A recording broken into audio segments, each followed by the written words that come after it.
Physics को रटो नहीं, बिल्कुल भी मत रटो, ठीक है। रटने से कुछ नहीं होगा, इवन कोई सब्जेक्ट ही नहीं रटना चाहिए, है ना।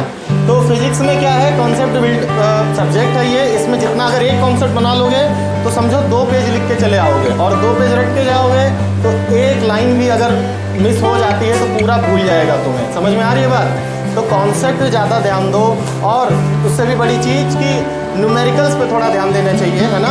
न्यूमेरिकल्स की प्रैक्टिस करेंगे। मेरे साथ क्या होता था, मैं अपना एक्सपीरियंस बताऊं। फिजिक्स हमको भी बहुत ज़्यादा डर लगता था, फिजिक्स नहीं आती थी, तो उस समय क्या करते थे, न्यूमेरिकल्स दिखते थे मुझे। न्यूमेरिकल्स, क्योंकि मैथ्स थोड़ी बहुत ठीक थी मेरी, तो मज़ा आता था न्यूमेरिकल्स करने में, और न्यूमेरिकल्स करके पूरा चैप्टर मुझे तैयार हो जाता था। तो जितने ज़्यादा न्यूमेरिकल्स करोगे उतना ज़्यादा तुम्हारा कॉन्सेप्ट बिल्ड होगा, है ना। सिर्फ थ्योरी रख लेने से कुछ नहीं होगा। आज फिजिक्स में जाओगे, एक चैप्टर खोल के देखो, 10th का भी इवन 11th का, उसमें तुम कॉन्सेप्ट पढ़ के जाओ और जाके क्वेश्चन लगा के दिखा दो मुझे, 2-4 क्वेश्चन लगा पाओ तो। लेकिन अगर 1-2 क्वेश्चन अच्छे से लगा लिए, कॉन्सेप्ट समझ गए, तो आगे 10 क्वेश्चन बना भी सकते हो और 8-10 क्वेश्चन लगा भी सकते हो। समझ में आ रही बात। CBSE में क्लास 10 NCERT पढ़ के जाना है, क्योंकि NCERT और जो साइड बुक होता है उससे कुछ नहीं आता है। NCERT में जो केमिस्ट्री का होता है, एक्टिविटी में पूरा आता है, एक्टिविटी पूरा क्वेश्चन सेम टू सेम आ जाता है, और 10 ईयर का भी और ईयर का आ जाता है क्वेश्चन। हाँ, सबके लिए NCERT पर कोचिंग से बहुत अच्छा लगा, और जब शुरुआत में सुबह जो क्लास लिए 9th में, उससे बहुत फ़ायदा मिला था।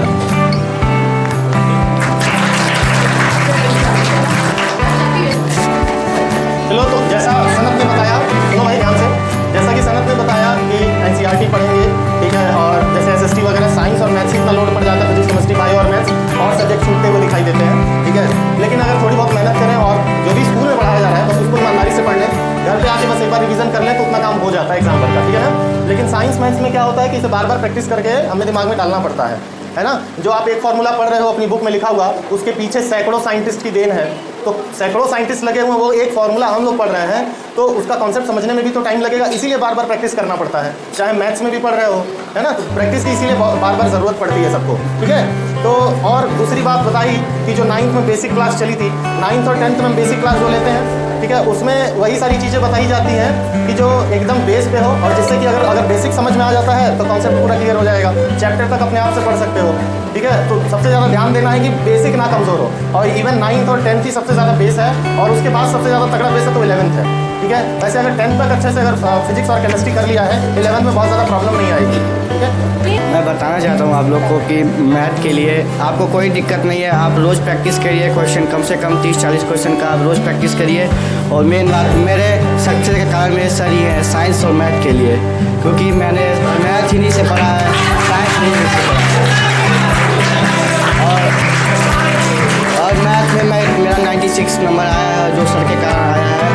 सर बताते थे कि रोज़ 50 क्वेश्चन का प्रैक्टिस करो, आप क्यों ऐसा दिन ना जाए कि आप 50 क्वेश्चन प्रैक्टिस ना करें। आपको फिजिक्स के लिए आपको सर का फॉलो करना है, और सर न्यूमेरिकल दे दो, क्लास नोट्स दे, उसको तैयार करके आपको रखना है। और हिस्ट्री सिविक्स के लिए आप स्कूल में जाते हैं, जो सर बताते हैं आप उसको फॉलो करिए। केमिस्ट्री के लिए अगेन सर ही बताएंगे आपको जो करना है, बायो के लिए सर ही बताएंगे जो करना है। और मैं जब था तो सर एक ही थे, ये मैथ के, बायो के, फिजिक्स केमिस्ट्री के सारे टीचर ही नहीं रहे हमारे, हमेशा इन्हीं से पढ़ते थे, जो क्वेश्चन आता था इन्हीं से पूछते थे सॉल्व करके। हम जो डाउट रहता था बेझिझक इनसे पूछते थे, मैथ के लिए स्पेशली। और आपको मैथ के लिए आपको 2 महीना पहले ही आपका मैथ तैयार हो जाएगा अगर आप रेगुलर बेसिस क्वेश्चन सॉल्व करेंगे।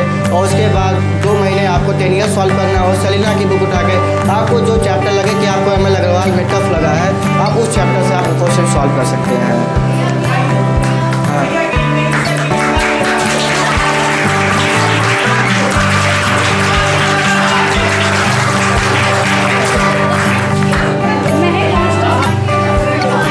केमिस्ट्री और बायो सर से कौन ज़्यादा जानता है, हम नहीं जानते हैं, सही बताएंगे आपको। देखो, बात ये नहीं है कि ज़्यादा कौन जानता है नहीं जानता, उससे नहीं कोई मतलब है। सबसे मेन मतलब हम ये जानते हैं टीचर का कि वो चीज़ों को तुम्हें अच्छे से डिलीवर कर पा रहा है कि नहीं कर पा रहा है, ठीक है। इससे नहीं मतलब है उसके पास क्या ज्ञान है क्या नहीं ज्ञान है, और टीचर है तो कुछ ना कुछ ज्ञान होगा ही। जैसा कि बताया कि मैथ्स में हमारी कोई बहुत देर नहीं है, जितने भी बच्चों की यहाँ पे मैथ्स ख़राब थी, ठीक हुई है, या फिर जिसका मार्क्स आया 96%, ठीक है, वो उन लोगों की खुद की मेहनत के बेसिस पे काम करो, है ना। तो डेली बेसिस पर हम क्यों बोलते हैं कि 25 से 30 क्वेश्चन करके आना, इसीलिए कहते हैं कि तुम प्रैक्टिस करोगे, ठीक है, हो जाएगा। समझ गए सर, क्वेश्चन खत्म हो गए हमारी बुक में, और अभी 2-2 बार 3-3 बार इवन रिवाइज भी हो चुका है 2-3 चैप्टर जो इम्पोर्टेंट है, ठीक है। ऐसे भी बच्चे हैं अभी बैठे हुए और भी क्वेश्चन ढूंढ रहे हैं सर, आप टेलीग्राम पे भेजे नहीं, PDF ढूंढ रहे हैं, ठीक है। तो इस तरह के करोगे, एक रेगुलर बेसिस पे चलोगे तो सिलेबस कुछ भी कहीं का भी नहीं है तुम लोगों का। 2-3 महीने बहुत है, 4 महीने बहुत है, क्यों सर? 4 महीने बहुत है। अगर सिलेबस हम लोग चाहें भिड़ जाए ख़त्म करने पे, उसके बाद जो भी काम करना है रिवीजन पे, कि आप लोगों को अपना सिलेबस जल्दी से जल्दी ख़त्म करके, या फिर नहीं भी ख़त्म हो रहा है तो जितने चैप्टर करा दिए गए हैं उसका 2 से 3 बार रिवीजन जब तक नहीं अच्छे से कर लेंगे तब तक वो कॉन्सेप्ट नहीं क्लियर होगा, तब तक वो चीज़ें हमें आएंगी नहीं, और आएंगी नहीं तो हम कॉन्फिडेंट नहीं डेवलप होगा, कॉन्फिडेंट नहीं डेवलप होगा तो उसके बाद से नंबर कम तो आने, ठीक है। अभी आपने देखा सर ने आपको बहुत ही अच्छी अच्छी बातें बताई कि किस तरह से आपको तैयारी करनी चाहिए, अपनी पढ़ाई को कैसे आगे बढ़ाना चाहिए। अभी जो ये आपने 10th का बोर्ड दिया है, ये भी आपका फर्स्ट स्टेप है। जो भी लोग अच्छे नंबरों से पास हुए हैं, it is your first step for your success, but you have to do more hard work. अभी आपको इतने पे स्टॉप नहीं होना है, अभी आपको और भी अच्छी मेहनत करनी है जिससे कि आपके और अच्छे मार्क्स आ सकें। तो अभी से वेट नहीं करेंगे कि जब मैं 12th में जाऊंगी, जब बोर्ड आएगा फिर से हम स्टडी करेंगे। आपको अभी से स्टार्टिंग कर देनी है। जो भी आप पढ़ाई करें, जो भी आपका सिलेबस है, अभी से पढ़ना शुरू कर दीजिए। आप टाइम का वेट मत कीजिए, अभी अच्छे से अपना टाइम टेबल सेट कीजिए, टाइम मैनेजमेंट देखिए, और अभी से ज़्यादा अगर प्रैक्टिस करेंगे, हर एक सब्जेक्ट को टाइम दीजिए, क्योंकि हर एक सब्जेक्ट आपके लिए बहुत ही इंपॉर्टेंट अगर आप अच्छे परसेंट से पास होना चाहते हैं, ठीक है। तो ये आपकी पहली सीढ़ी है सफलता की। मैं चाहूँगी कि आप लोग और भी पॉजिटिव रहिए, अच्छा सोचिए, क्योंकि जैसा हम सोचते हैं वैसे ही बन जाते हैं। अगर अभी से हम नेगेटिव सोचेंगे कि नहीं मेरा तो इतना कम है, मेरे से इतना लॉन्ग आंसर तैयार नहीं होगा, मेरे से तो ये न्यूमेरिकल सॉल्व नहीं होगा, तो वाकई में वो कभी आपसे सॉल्व नहीं होगा, क्योंकि आपने माइंडसेट बना लिया है कि तो मेरे लिए बहुत टफ है। आप ये सोचो ना कि मैं डेली प्रैक्टिस करूँगी या डेली प्रैक्टिस करूँगा तो ईजिली मैं इन चीज़ों को कर सकता हूँ, ठीक है। भगवान ने सभी को 2 हाथ 2 पैर अच्छा दिमाग सभी को दिया है, बट क्या है ये हम अपनी सोच से उसको अच्छा या बुरा बनाते हैं, ठीक है। तो हमेशा पॉजिटिव रहिए। और अब मैं चाहूँगी हमारी जो मनीष सर है मैथ्स के टीचर, वो भी आप लोगों के लिए कुछ 2 शब्द कहें।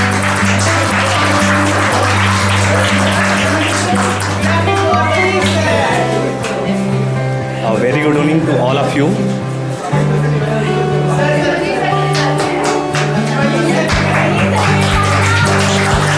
देखिए, लाइफ में हमारी हमेशा प्रॉब्लम आती रहेगी। ऐसा कभी नहीं होगा कि आप जब एक स्टूडेंट होता है तो सोचता है कि मैं कल अच्छा दिन रहेगा तो मैं पढ़ाई स्टार्ट करूँगा, फिर नेक्स्ट डे आता है फिर सोचता है आज बहुत थक गया हूँ, कल पढ़ूंगा, कल से रेगुलर पढ़ूंगा और अपने सारे सिलेबस को समाप्त करूंगा। लेकिन ऐसा दिन कभी आएगा नहीं। लाइफ में और पढ़ाई में चैलेंजेस कभी ख़त्म नहीं होंगे, तो आपको इन्हीं चैलेंजेस को टैकल करना है और पढ़ते जाना है। और लाइफ में भी यही चीज़ रहेगा।